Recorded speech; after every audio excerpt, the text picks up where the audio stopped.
05, 30 inches the morning. A Russian warship worth 500 million United States dollars prepared to unleash 8 caliber cruise missiles that could turn an entire city into ashes. Yet within minutes, this giant steel monster became nothing more than a burning carcass drifting helplessly in the middle of the sea. The culprit was not a submarine nor a fighter jet, 7 cheap unmanned aerial vehicles assembled from civilian components. How could these little steel bees bring down a symbol of military power? Hold tight, what you are about to see could rewrite history before your eyes. 05, 30 inches the morning, Sea of Azov. The waves rolled in silence, the horizon painted in steel gray. Out there, cutting through the water like a blade, moved a Russian Bayern M-class corvette. Its value, $500 million. Its arsenal, 8 caliber cruise missiles, each one a city killer, each loaded with a 450-kilogram warhead and capable of striking targets more than 2,500 kilometers away. In less than 4 minutes, these weapons could turn entire neighborhoods into firestorms, leaving nothing but ash and silence. Inside the command deck, the crew whispered clipped commands. Fingers hovered over firing consoles. A green light pulsed on the targeting display. The entire ship hummed with readiness, radar arrays, scanning, electronic warfare suites alive, the AK-630M, 2 twin-barrel 30mm cannons primed to spit out 10,000 rounds per minute. The vessel was a predator at sea, armored, armed, and assured of superiority. And yet, something invisible approached. Far beyond the radar's reach, 7 faint echoes rippled through the dawn air. They were not fighter jets, nor expensive stealth bombers. They were unmanned aerial vehicles, improvised but lethal, cobbled together with aluminum frames and electric motors. Ukraine called them Rybaka and Bobr. The sailors would later call them something else, nightmares in the sky. Each machine was a paradox, tiny in weight but massive in consequence. Rybaka drones, agile and fast, could push up to 432 kilometers per hour, their job to blind the ship's sensors. Bobr drones, slower at 200 kilometers per hour, carried warheads heavy enough to pierce steel plating. They skimmed just meters above the sea surface, hiding inside the radar's blind zones, moving like hunters in a storm. The ship did not see them, the crew did not hear them, not yet. A voice over the Ukrainian headset cut through static. Targets locked. Steel bees unleashed. 7 dots crept closer on the operator screen.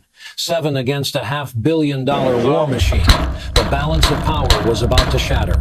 The Ukrainian swarm came in low, hugging the surface of the Azov Sea, skimming through the mist just meters above the waves.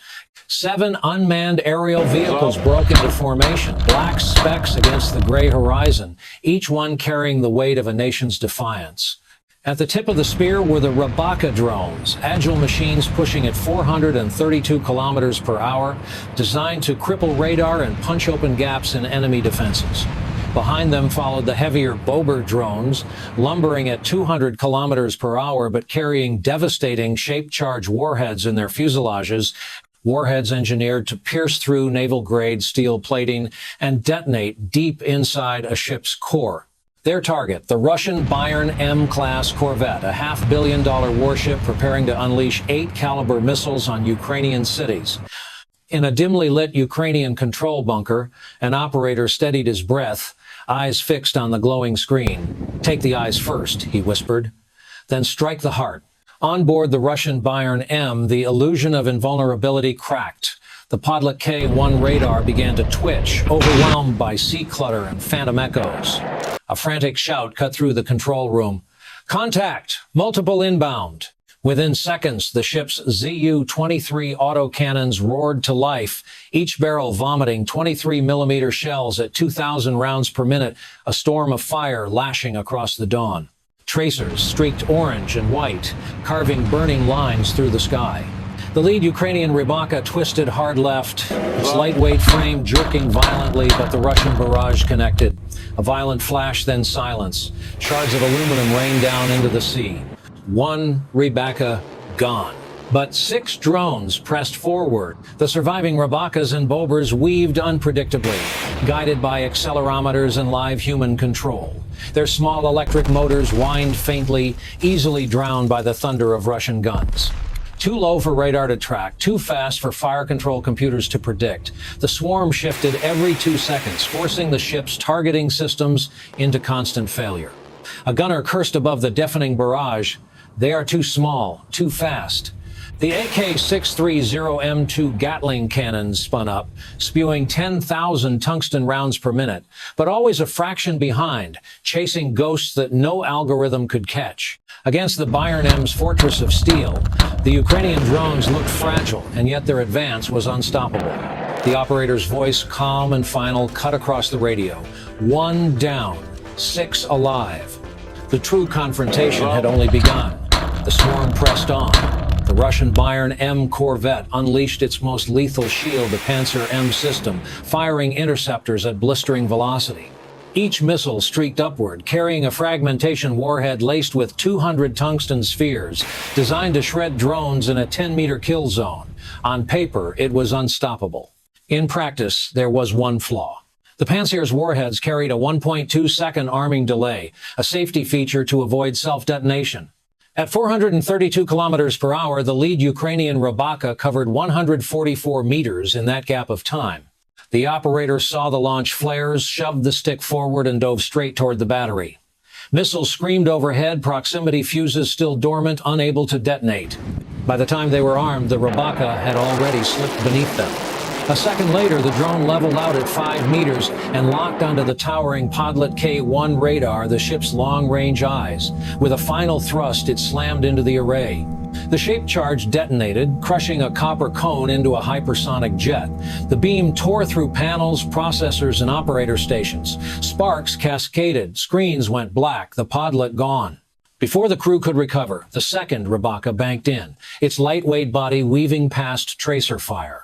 The target, the P-18 spoon rest radar, a relic but essential for tracking low-altitude threats. One impact and the antenna disintegrated into twisted shards. In 60 seconds, the corvette's vision collapsed. From a detection range of 200 kilometers, the ship's surveillance shrank to just 40. A $500 million war machine had become a blind battleship, drifting vulnerable in the open sea.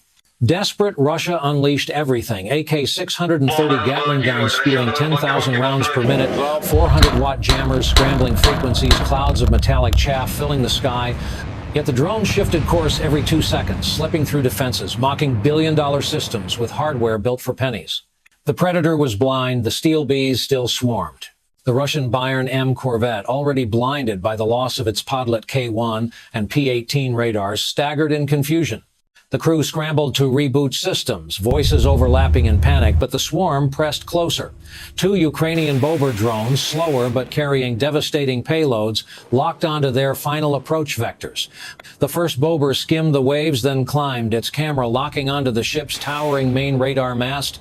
At 200 meters, the operator switched to manual control, weaving through tracer fire. The ship's AK-630 Gatling cannons, firing 10,000 rounds per minute, thundered in desperation, but the drone shifted course every 2 seconds, leaving fire control computers chasing ghosts. Then it hit. The shaped charge detonated, unleashing the Monroe effect, a copper cone collapsing into a molten jet moving at 7,000 meters per second. The blast punched through the antenna array, processing units, and operator consoles.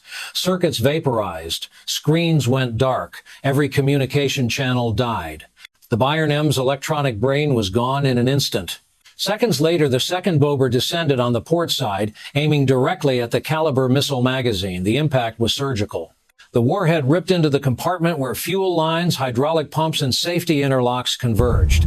Hydraulic fluid under 3,000 pounds per square inch sprayed across electrical panels, igniting arc fires. Coolant lines ruptured, releasing toxic vapors. The failsafe systems snapped offline. Inside their launch cells, 8 Caliber cruise missiles, each valued in the millions, remained intact but inert. Without functioning hydraulics or safety locks, they could not be raised, armed, or fired. The corvette, once a Predator, was now toothless. 8 silent Calibers sat in their tubes, as useless as dead weight. A $500 million warship, stripped of its sting, drifted helplessly under the dawn sky. The takedown was complete. The once feared Bayern M-class corvette limped back toward port, its silhouette unrecognizable. Black smoke poured from ruptured compartments. The hull, scorched